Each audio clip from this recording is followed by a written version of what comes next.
नमस्कार छात्रों, मैं गिरिराज मंगल आज आपके समक्ष एक नए वीडियो के साथ में हाजिर हूँ। इस वीडियो में आपका बहुत बहुत स्वागत, अभिनंदन। आज अपने इस वीडियो में कक्षा 9वीं गणित प्रश्नावली 5 यूक्लिड की ज्यामिति का परिचय, जिसके भाग 2 के बारे में अध्ययन करने वाले हैं। पिछले वीडियो में अपन ने ज्यामिति का अर्थ, ज्यामिति की खोज किसने की और यूक्लिड ने अपनी महत्वपूर्ण पुस्तक एलिमेंट्स में क्या क्या परिभाषाएं दी थी, इसके बारे में अध्ययन किया था। आज अपन इस वीडियो में यूक्लिड के अभिगृहित के बारे में अध्ययन करेंगे, क्योंकि यूक्लिड ने कुछ परिभाषाएं दी, कुछ अभिगृहित बताए और कुछ अवधारणाएं बताई।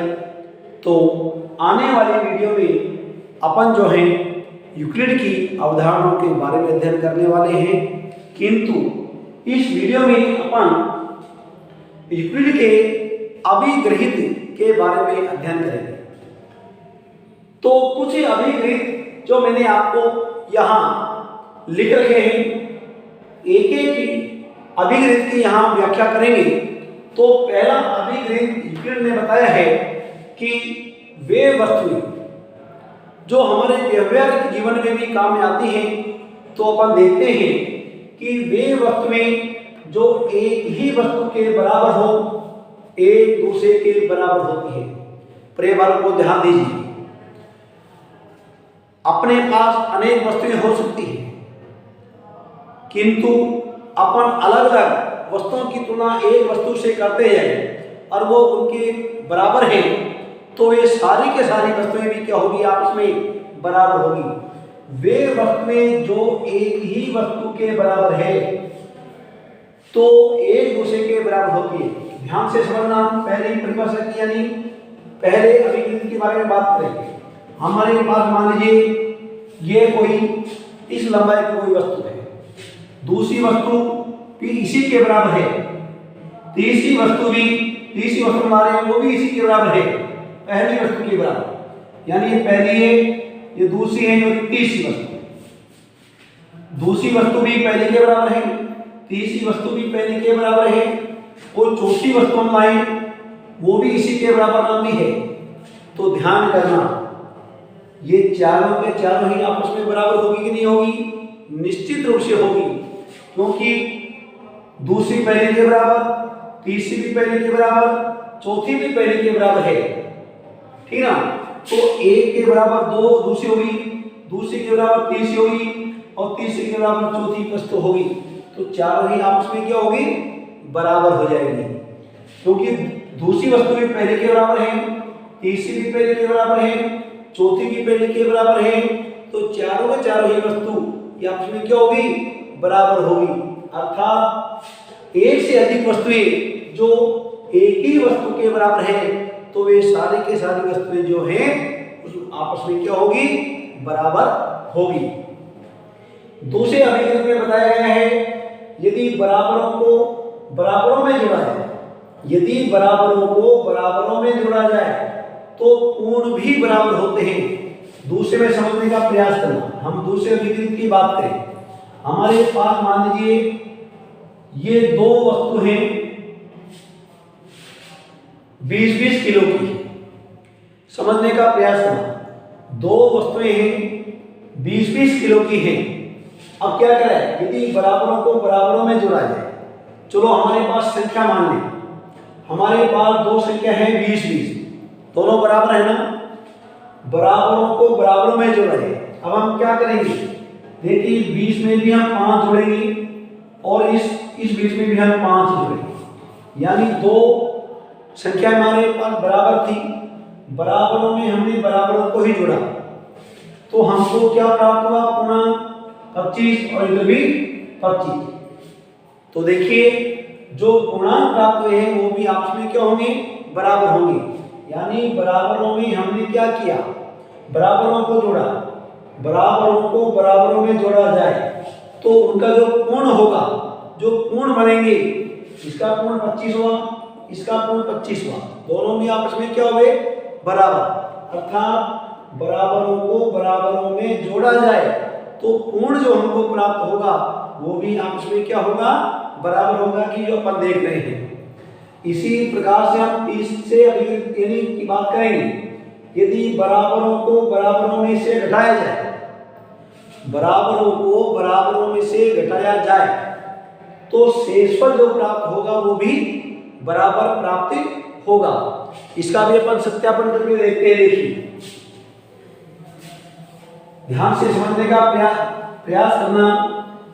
यहाँ अपन ने अब 30 से अभिघृत की बात करेंगे हम, 30 से अभिघृत। यदि बराबरों को बराबरों में से घटाए, बराबर हमारे पास मान लीजिए 2 बराबर है, हमारे पास 2 संख्या है 50-50, बराबर है ना? बराबरों में से बराबरों को घटाया जाए। अब देखिए, इनमें से बराबर ही घटाएंगे हम, 10 इसमें से घटाएंगे और 10 ही अपन इसमें से घटा देते हैं। यानी बराबर थे, बराबरों में से बराबरों को घटाया, क्या प्राप्त हो रहा है? यहाँ पर अपन को 40 और इधर भी क्या प्राप्त हो रहा है? 40। बताइए, दोनों शेषफल समान है कि नहीं? दोनों शेषफल हमको समान प्राप्त होगा। क्यों? बराबरों में से अपन ने बराबरों को घटाया है। दोनों 50-50 बराबर थे, 10-10 दोनों बराबर थे, बराबरों में से बराबरों को घटाया, जो शेषफल हमको प्राप्त हुए हैं वो भी आपस में बराबर ही प्राप्त होते हैं। तो 30 से अभिकृत को भी अपने सत्यापन करके देखा। इसी प्रकार से हम चौथे अभिकृत की बात करते हैं। वे वस्तुएं, ध्यान से समझने का प्रयास करना, जो परस्पर संपाती हो, जो परस्पर क्या हो? परस्पर संपाती। संपाती का मतलब यह है, एक वस्तु को दूसरी के ऊपर रखें, दूसरी को हम पहले के ऊपर रखें। ऐसा नहीं है कि सर एक के ऊपर दूसरी को रखेंगे लेकिन दूसरी के ऊपर पहले को नहीं रख सकते। परस्पर संपाती हो, यानी पहले को दूसरी के ऊपर और दूसरी को पहले के ऊपर, तो वे आपस में क्या होती है? बराबर होती है। समझने का प्रयास करना। हमारे पास मान लीजिए एक रेखा ये 5 सेंटीमीटर लंबी है, तो दूसरी मान लीजिए अपन 6 की कर दें। समझने का प्रयास करना, 6 की कर दें तो वह तो 6 वाली 5 वाली को तो ढक लेगी, यहां तक तो समझ में आता है, वो संपाती हो जाएगी। किंतु 6 वाली 6 सेमी लंबाई की, जो 6 सेमी लंबाई की है, उसके ऊपर यदि हम 5 सेमी को रखें संपाती करने के लिए, तो वह पूरी की पूरी 6 वाली को 5 वाली नहीं ढकेगी।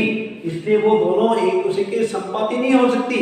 संपाती का मतलब यह है कि एक दूसरे के ऊपर यदि किसी को रखें तो दोनों में से कोई सी भी का कोई सा भी हिस्सा अलग से नजर नहीं आना चाहिए, बिल्कुल एक दूसरे के ऊपर होनी चाहिए। तो एक दूसरे के संपाती जब ही होगी जब उनकी नाप क्या होगी? समान होगी, यानी लंबाई चौड़ाई पूरे क्षेत्रफल में क्या होगी? समान होगी। तभी ये दोनों बिल्कुल एक नाप की होगी, तभी परस्पर संपाती होगी, वरना नहीं हो सकती। इसको 5 वाली को 6 के ऊपर रखेंगे तो 6 वाली का हिस्सा नजर आएगा, किंतु 6 वाली को 5 वाली के ऊपर रखें तो ये पूरी का पूरी ढक लेगी, किंतु इसका हिस्सा उससे भी अलग निकल जाएगा। तो अलग से नहीं निकलना चाहिए, ना अलग से नजर आना चाहिए। अगला पॉइंट अपन देखते हैं, पूर्ण अपने भाग से बड़ा होता है। भाग, भाग यानी उसका हिस्सा होता है, यानी पूर्ण, पूर्ण यानी पूरा, और भाग यानी उसका हिस्सा। तो देखिए यहां देखिए, पूर्ण अपने भाग से बड़ा होता है। पूर्ण मान लीजिए यही वृत्त मान लो, चलो पूर्ण ये है, ये पूरा वृत्त है। अपने भाग से, अपने भाग, इसका कुछ हिस्सा ले लिया अपन, मान लीजिए इसका कुछ हिस्सा ले लिया, मान लीजिए ये ले लिया, यह हिस्सा ले लिया, तो ये देखिए पूर्ण तो ये पूरा वृत्त आपको नजर आ रहा है और ये इसका हिस्सा है, तो अपने भाग से पूर्ण बड़ा हुआ कि नहीं हुआ? होगा। पूर्ण अपने भाग से बड़ा होता है। मान लीजिए अपने पास 5 केजी कोई अनाज है, 5 केजी अपने पास अनाज है और उसका कुछ हिस्सा अपन ने निकाल दिया, इसमें से 2 किलो अपन ने निकाल दिया, तो फिर क्या रहेगा हमारे पास? शेष क्या रह जाएगा? 3 केजी रह जाएगा। शेष 3 केजी रह जाएगा। हमने 2 केजी निकाल दिया है तो हमारे पास 3 केजी रह जाएगा। तो 3 केजी भी 5 केजी का, यानी 3 केजी भी 5 केजी से बड़ा है, तो 2 केजी जो हमने हिस्सा निकाला वो भी 5 केजी से छोटा है, यानी 5 किलो 2 केजी से भी बड़ा है तो 3 केजी से भी बड़ा है, अर्थात पूर्ण अपने भाग से बड़ा होता है। ये दोनों भाग हमने अलग अलग कर दिए, एक 2 किलो कर दिया, एक 3 किलो कर दिया। दोनों ही भागों से 5 केजी क्या है? बड़ा है। इसलिए पूर्ण अपने भाग से सदैव क्या होता है? बड़ा होता है। छठा देखिए, एक ही वस्तुओं के दुगने परस्पर बराबर होते हैं।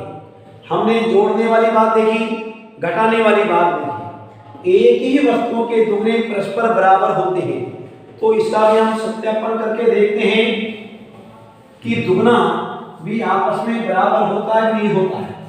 मान लीजिए हमारे पास 8 और यहां पर भी 8, ये फर्स्ट भाग है और यहां पर सेकंड भाग है। एक ही वस्तुओं के दुगने परस्पर बराबर होते हैं। मान लीजिए पहली 8 केजी की है और ये भी 8 केजी। अब हमने दुगना कर दिया। दुगना करने का मतलब 2 से गुणा करना।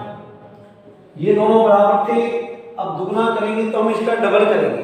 डबल करने का तो आप सब समझते हो, 2 से गुणा करना।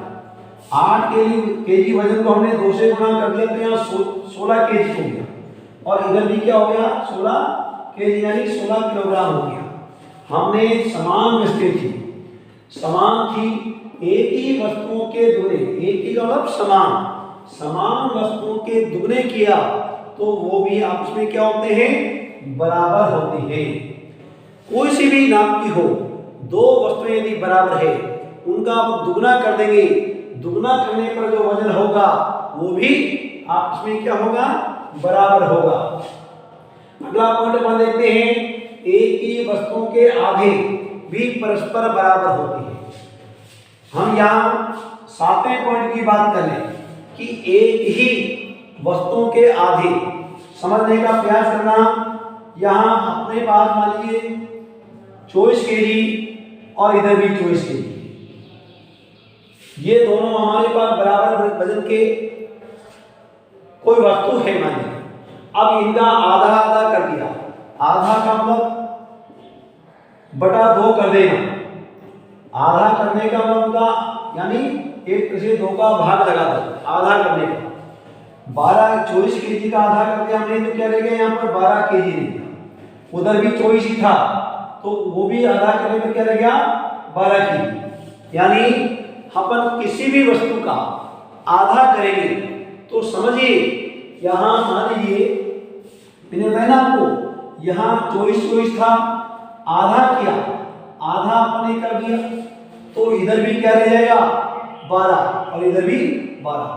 कोई सी भी वस्तु हो, यदि वे आपस में समान है और उनका आधा आधा कर देंगे तो हमको समान ही प्राप्त होता है। तो प्रिय बालकों, आपने इस वीडियो के माध्यम से क्या सीखा? यूक्लिड के अभिग्रीव कौन कौन से सीखे? वे वस्तुएं जो एक ही वस्तु के बराबर हो, एक दूसरे के क्या होगी? बराबर होगी। यदि बराबरों को बराबरों में जोड़ा जाए तो पूर्ण उनका जो होता है वो भी बराबर होता है। तीसरे अभिग्रीव में हमने क्या सीखा? बराबरों को बराबरों में से घटाया जाए तो हमको जो शेषफल प्राप्त होता है वो भी आपस में बराबर ही प्राप्त होता है। चौथे अभिग्रीव में वे वस्तुएं जो परस्पर संपाती हो, क्या होनी चाहिए? आपस में बराबर होती है। संपाती जब ही होगी एक दूसरे की, जब वे आपस में क्या होगी? बराबर होगी, इक्वल नाप की होगी। पूर्ण अपने भाग से बड़ा होता है, जो कि आपको अभी बताया था। हिस्सा कभी भी पूर्ण के बराबर नहीं होता, न उससे बड़ा होता। कोई सी भी वस्तु हो, उसका जो भाग होगा अपने पूर्ण भाग से छोटा होता है, अर्थात पूर्ण उसके भाग से बड़ा होता है। एक ही वस्तुओं के दुगने परस्पर क्या होते हैं, बराबर होंगे, और एक ही वस्तु के आधे परस्पर बराबर होते हैं। यानी आधे भी बराबर होंगे तो उनके दुगने भी आपस में बराबर होंगे। तो प्रिय बंधुओं, आप इस वीडियो के माध्यम से आपने यूक्लिड के अभिगत सीखे। आने वाले वीडियो में हम यूक्लिड की अभिधारणा के बारे में अध्ययन करेंगे। तब तक के लिए बहुत बहुत धन्यवाद।